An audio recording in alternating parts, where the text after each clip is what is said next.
পুরাণে 4টি যুগের কথা বর্ণনা করা হয়েছে। সেগুলি হলো সত্যযুগ, ত্রেতা যুগ, দ্বাপর যুগ ও কলিযুগ। কিন্তু এই কলিযুগের সূচনা কিভাবে হলো সেটা আমরা আজকে তুলে ধরব। দ্বাপর যুগের শেষে অধর্ম, অন্যায়, হিংসা ও অহংকার ও পাপাচারে সমগ্র ধরাধাম পূর্ণ হয়ে গিয়েছিল। সেই সময় চারিদিকে শুরু হয়েছিল অন্যায়, অত্যাচার, শোষণ ও নিপীড়ন।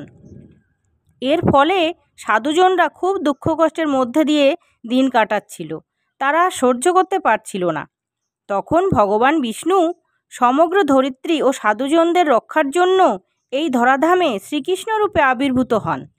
তিনি নিজেই অনেক অসুর ও পাপাচারীদের নিধন করেন। সর্বশেষে তিনি ও অর্জুন মিলে মহাভারতের যুদ্ধে সমস্ত অধর্মীদের নাশ করে ধরিত্রীকে উদ্ধার করেন ও ধর্মের প্রতিষ্ঠা করেন। তারপর বেশ কিছুকাল এই ধরিত্রী খুব সুন্দর ও ন্যায়পরায়ণভাবেই ছিল। কিন্তু কিছুকাল পর শ্রীকৃষ্ণ ধরিত্রী থেকে তিরোধান করলেন। আর যুধিষ্ঠির তাদের রাজ্যপাট পরীক্ষিতের হাতে তুলে দিয়ে তিনি ও অন্যান্য ভাই ও দ্রৌপদীকে সঙ্গে নিয়ে মহাপ্রয়াণের জন্য হিমালয়ের দিকে চলে গেলেন। তারপর বেশ কিছুকাল ভালোই চলছিল। কিন্তু হঠাৎ কলি নামক এক অসুর আবার সমগ্র ধরিত্রীকে গ্রাস করে নিলেন আর প্রচণ্ড রকমভাবে তার তাণ্ডব শুরু করেছিল। সেই সময় ধরিত্রীর এই অসহায় অবস্থা দেখে ধর্মরাজ বৃষের রূপ ধরে সরস্বতী নদীর তীরে ধরিত্রীর সঙ্গে দেখা করতে আসে। ধরিত্রীও তখন গাভী রূপ নিয়ে বৃষরূপ ধর্মরাজের সঙ্গে কথা বলছিল। ধরিত্রী কেঁদেই যাচ্ছিল আর বলছিল, সত্য, পবিত্রতা, দয়া, ক্ষমা, ত্যাগ, জ্ঞান এই সব গুণের সামিল ভগবান শ্রীকৃষ্ণ নিজের ধামে ফিরে যাওয়ার পর কলি আমার ওপর দখল নিয়েছে।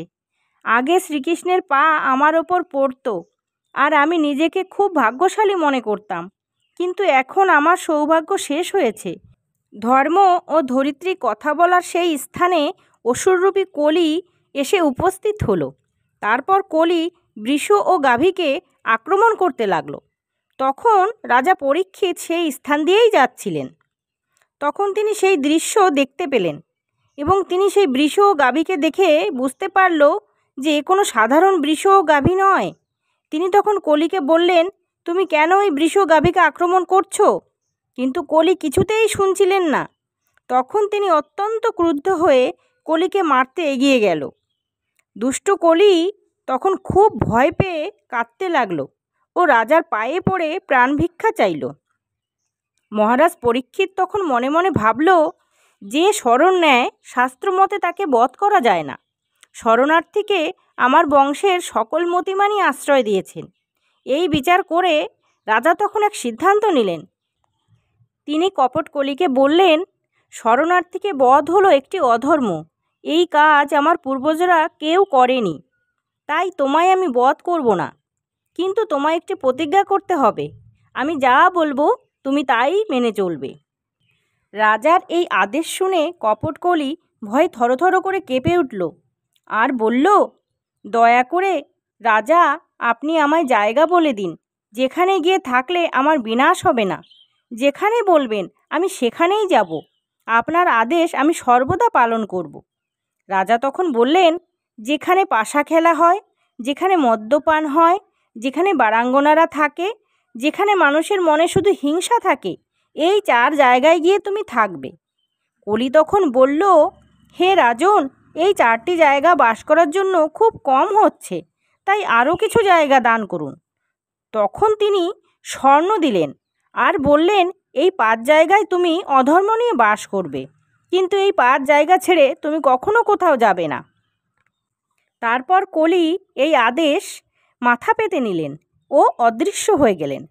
এরপর রাজা পরীক্ষিত পৃথিবীর সব সাধুর উদ্দেশ্যে এই সাবধানবাণী করে দিয়েছিলেন যে কলিকে দেওয়া এই 5 স্থানে যেন সাধুরা না যায়। এই 5টি স্থান অধর্ম, অজ্ঞানতা ও মহাকলির রাজত্ব। মার্কণ্ডেয় পুরাণে বলা হয়েছে, কলিযুগে শাসক জনগণের ওপর অত্যাচার করবে। ধর্মের কথা কেউ ভাববে না। ধন দৌলতের ওপর মানুষের মন সব সময় পড়ে থাকবে। মানুষ করুণা ভুলে গিয়ে ধনদৌলতের লোভে অন্যদের হত্যা করবে। মানুষ মদ ও অন্যান্য নেশায় মগ্ন থাকবে। গুরুদের সম্মান করার কথা আস্তে আস্তে লুপ্ত হয়ে যাবে। ব্রাহ্মণ ও জ্ঞানীদের সংখ্যা কমে যাবে। আজ আমাদের জীবনে সমস্ত ঘটনাগুলি দেখতে পাওয়া যায়।